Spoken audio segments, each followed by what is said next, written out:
like a Hellcat.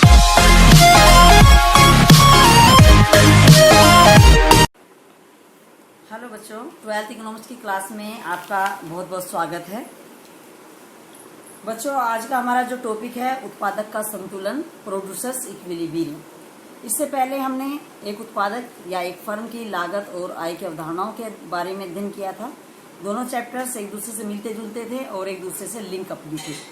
Next topic भी हमारा उसी से मिलता हुआ है, क्योंकि जब फर्म कोई लागतों के बाद जब आय होती है तो ऐसी स्थिति में कोई उत्पादक कहाँ संतुलन में होता है, वो स्थिति हम इस चैप्टर में पढ़ेंगे। तो चलिए आज के टॉपिक को शुरू करते हैं। और आज का टॉपिक है उत्पादक का संतुलन। सबसे पहले बच्चों, उत्पादक के संतुलन का अर्थ। उत्पादक उत्पादन के उस स्तर पर संतुलन में रहता है जबकि उसका लाभ अधिकतम होता है। उत्पादन के इस स्तर को परिवर्तित करने की उत्पादक की कोई प्रवृत्ति नहीं होती है। यदि वह उत्पादन के इस स्तर को परिवर्तित करेगा तो वह पहले से कम लाभ अर्जित करेगा, अर्थात उत्पादन का स्तर बढ़ाने एवं घटाने दोनों परिस्थितियों में उसका लाभ कम ही होगा। नेक्स्ट है बच्चों, सीमांत आय एवं सीमांत लागत के आधार पर उत्पादक का संतुलन। सीमांत आय या सीमांत लागत के बारे में बच्चों हम पूर्व चैप्टर्स में अध्ययन कर चुके हैं। मुझे उम्मीद है आपको इनके मीनिंग क्लियर होंगे।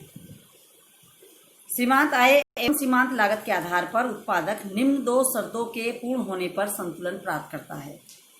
पहला है सीमांत आय बराबर सीमांत लागत, और दूसरा है सीमांत आय वक्र का ढलाव सीमांत लागत वक्र के ढलाव से कम होना चाहिए, अर्थात यह उस बिंदु पर होना चाहिए जहां पर सीमांत लागत वक्र सीमांत आय वक्र को नीचे से काटे।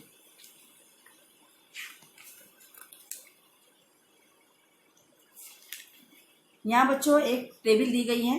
पूर्ण प्रतियोगिता में उत्पादक के संतुलन को निम्न सारणी एवं चित्र के द्वारा भी समझा जा सकता है। टेबल है यहाँ दी हुई है। इस टेबल में उत्पादन की इकाइयां MR अर्थात सीमांत आय और MC अर्थात सीमांत लागत।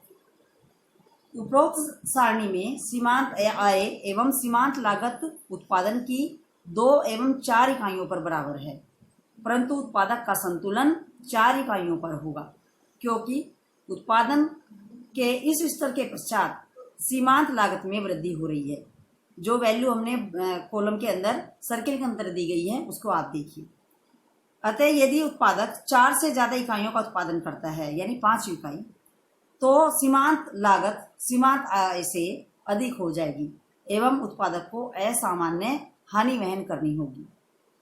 वहीं वह 2 इकाइयों पर इसलिए संतुलन में नहीं होगा क्योंकि उत्पादन बढ़ने पर सीमांत लागत कम हो रही है। अतः यदि उत्पादन बढ़ाया जाएगा तो लाभ में वृद्धि होगी, अर्थात फर्म के पास इतनी उत्पादन क्षमता है कि यदि वह 2 इकाइयों पर जहां वो संतुलन में है इससे अधिक आगे अगर वो उत्पादन करता है तो उसके लिए असामान्य लाभ की स्थिति रहेगी, और उस असामान्य लाभ को प्राप्त करने के लिए फर्म निरंतर उत्पादन बढ़ोतरी करती रहेगी, और वो तब तक करेगी जब तक कि MC बराबर MR न हो जाए। चित्र में समझिए बच्चों। इस चित्र में MC वक्र A और B 2 बिंदुओं पर कटाव में है, अर्थात 2 बिंदुओं पर संतुलन में है। बिंदु A और बिंदु B पर MR और AR बराबर हैं, यानी औसत आगम और सीमांत आगम दोनों बराबर हैं। दोनों बिंदुओं पर फर्म को कोई लाभ प्राप्त नहीं होगा, परंतु दोनों कटावों के बीच का जो एरिया है, A और B बिंदु के बीच का जो भाग है, वो असामान्य लाभ को दर्शा रहा है। अर्थात फर्म के पास एक और ऑप्शन है कि वह अपने उत्पादन को जब तक बढ़ाती रहे जब तक कि वो असामान्य लाभ समाप्त न हो जाए। उत्पादन के संतुलन की मान्यता है। नेक्स्ट मेन पॉइंट है बच्चों, ये एक उत्पादक का एक उपभोक्ता का संतुलन निम्न मान्यताओं पर आधारित होता है। यानी हम जब कोई सिद्धांत बनाते हैं तो कुछ हम उसमें एग्जेम्पशंस को निश्चित कर देते हैं, उनको जरूर मानना होता है तभी हमारा कोई सिद्धांत बनता है। इसमें जैसे पहला है उत्पादक विवेकशील है। हम ये मान लेते हैं कि जो प्रोड्यूसर है वो बहुत ही बुद्धिमान है, विवेकशील है, अर्थात वह लाभ को अधिकतम करना चाहता है। नेक्स्ट टॉपिक है उत्पादक अपनी नीतियों में परिवर्तन नहीं करता है, क्योंकि उसको लाभ की स्थिति प्राप्त हो रही है, इसलिए वह अपनी किसी भी नीति में परिवर्तन नहीं करना चाहेगा। नेक्स्ट टॉपिक है बच्चों, उत्पादक उत्पादन हेतु 2 घटकों का प्रयोग करता है, जैसे मशीनें और श्रम, क्योंकि ये दोनों ही उत्पत्ति के साधन परिवर्तनशील हैं, इनको आवश्यकता अनुसार घटाया और बढ़ाया जा सकता है।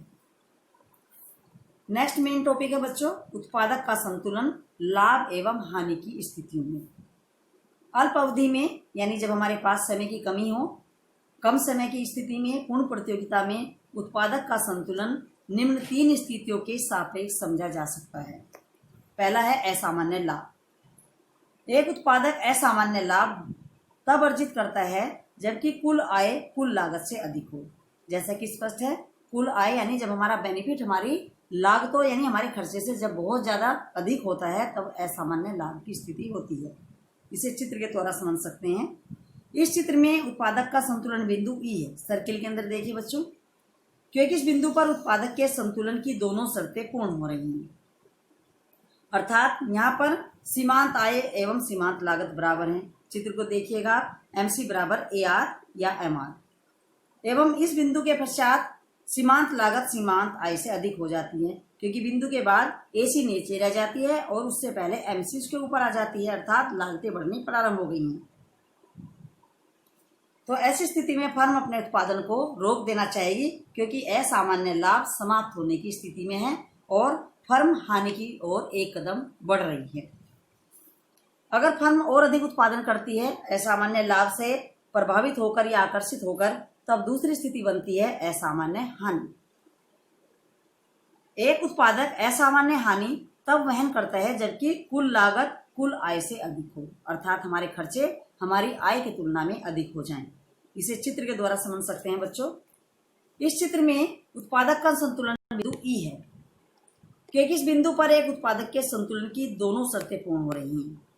उत्पादन के इस स्तर पर औसत लागत OT, आप चित्र में देखिए O और T, जहां आय एवं लागत दिखाई गई हैं चित्र के बाईं तरफ है, जो कि औसत आय अर्थात O और P से अधिक है। कहने का तात्पर्य है हमारी लागतें हमारी आय की तुलना में ज्यादा है, क्योंकि लागत हमारी OT है और आय हमारी O और P के बराबर है। ऐसी स्थिति में T, P, N और E क्षेत्र के बराबर फर्म हानि उठा रही है। तब ऐसी स्थिति में फर्म उत्पादन को कम करेगी, अपनी मशीनें और श्रम की संख्या में कमी करेगी और सामान्य लाभ की ओर बढ़ने की ओर एक कदम बढ़ाएगी। तो सामान्य लाभ नेक्स्ट टॉपिक है हमारा। एक उत्पादक सामान्य लाभ तब अर्जित करता है जबकि कुल आय औसत लागत के बराबर हो, अर्थात MC बराबर MR और AC बराबर AR। इसे भी एक चित्र के द्वारा समझ सकते हैं बच्चों। एक उत्पादक का संतुलन बिंदु ई पर है, क्योंकि इस बिंदु पर उत्पादक के संतुलन की दोनों शर्तें पूर्ण हो रही हैं। उत्पादन के इस बिंदु पर औसत आगम O और T, जिसे आप चित्र में देख सकते हैं, है जो कि आय के बराबर है। अतः संतुलन बिंदु पर उत्पादक सामान्य लाभ अर्जित कर रहा है, क्योंकि यहाँ आप चित्र में देखिए कीमत तय होती है OT, लागत भी O और T के बराबर है, और इस बिंदु पर E पर MC बराबर MR और AC बराबर AR है, अर्थात फर्म न लाभ अर्जित कर रही है और न ही हानि, सामान्य लाभ की स्थिति में है। और बाजार में फर्म अपना उत्पादन न तो कम करेगी न बढ़ाएगी और फर्म लंबी अवधि तक अपना व्यापार जारी रखेगी। नेक्स्ट मेन टॉपिक है बच्चों, उत्पादन के स्तर से संबंधित अन्य मुख्य अवधारणाएं। पहला है समविच्छेद बिंदु। समविच्छेद बिंदु उत्पादन के उस स्तर को प्रदर्शित करता है जहां पर एक उत्पादक न तो लाभ अर्जित कर रहा होता है और न ही वह हानि वहन कर रहा होता है।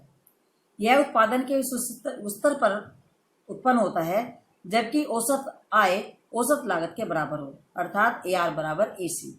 इस स्तर पर एक उत्पादक सामान्य लाभ अर्जित करता है, जैसे कि हमने पिछले चित्र में अध्ययन किया, तथा बाजार कीमत रेखा औसत लागत के निम्नतम बिंदु से गुजरती है, अर्थात आय लागत आगम सब कुछ एक स्तर पर बराबर हो। समविच्छेद बिंदु अर्थात ई बिंदु उसी को कहते हैं जिसको हम इक्विलिब्रियम पॉइंट भी कहते हैं। नेक्स्ट है बच्चों उत्पादन बंद बिंदु, शट डाउन पॉइंट। एक फर्म अपने उत्पादन को तब बंद करती है जब वह अपनी परिवर्तनशील लागतों की भी पूर्ति न कर सके, अर्थात फर्म जो उसके ऊपरी खर्चे हैं उनको भी जब पूरा न कर पा रहे हो तो ये स्थिति फर्म के लिए हानिकारक होती है और उत्पादन बंद करने की स्थिति में फर्म पहुंच जाती है। एक फर्म स्थिर लागतों की हानि को तो वहन कर सकती है, लेकिन आगे चलकर जब उत्पादन का स्तर बढ़ेगा तो इन लागतों की पूर्ति हो जाएगी, परंतु जब परिवर्तनशील लागतों की पूर्ति न हो सके तब फर्म उत्पादन बंद कर देती है। उत्पादन बिंदु एक ऐसी स्थिति को प्रदर्शित करता है जहां पर औसत आय औसत परिवर्तनशील लागत से भी कम हो, और ये बिंदु एक फर्म के लिए उत्पादन को बंद करने का एक लास्ट पॉइंट होता है। तो बच्चे चैप्टर और इससे लास्ट में हम कुछ आर्थिक शब्दावलियों को जरूर पढ़ेंगे और अपनी कॉपियों में भी लिखेंगे क्योंकि बहुत इंपॉर्टेंट है। ये कुछ आर्थिक शब्दावलियां हैं, निम्न प्रकार हैं, जैसे उत्पादक का संतुलन, उत्पादन के संतुलन की मान्यताएं, असामान्य लाभ, असामान्य हानि, सामान्य लाभ, उत्पादन के स्तर से संबंधित अन्य मुख्य अवधारणाएं, सम विच्छेद बिंदु और उत्पादन बंद बिंदु। तो बच्चों इनको आपको कंपलसरी याद करना है। और अंत में मैं आपको कुछ प्रश्न दे रही हूँ, बोर्ड के पॉइंट ऑफ व्यू से प्रश्न आपके लिए महत्वपूर्ण है।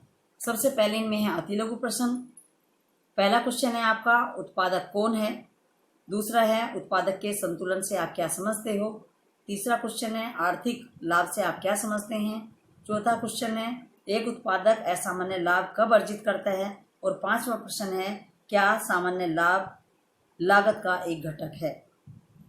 नेक्स्ट क्वेश्चन है बच्चों, लघु तृतीय प्रश्न, आर्थिक लाभ और लेखांकन लाभ में क्या अंतर है। दूसरा क्वेश्चन है, उत्पादक के संतुलन की क्या शर्तें हैं।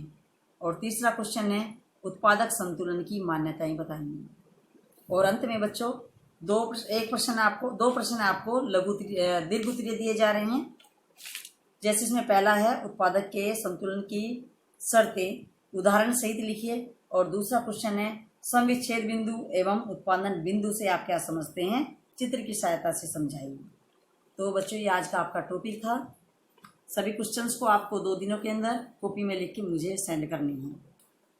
ओके बच्चों, थैंक यू।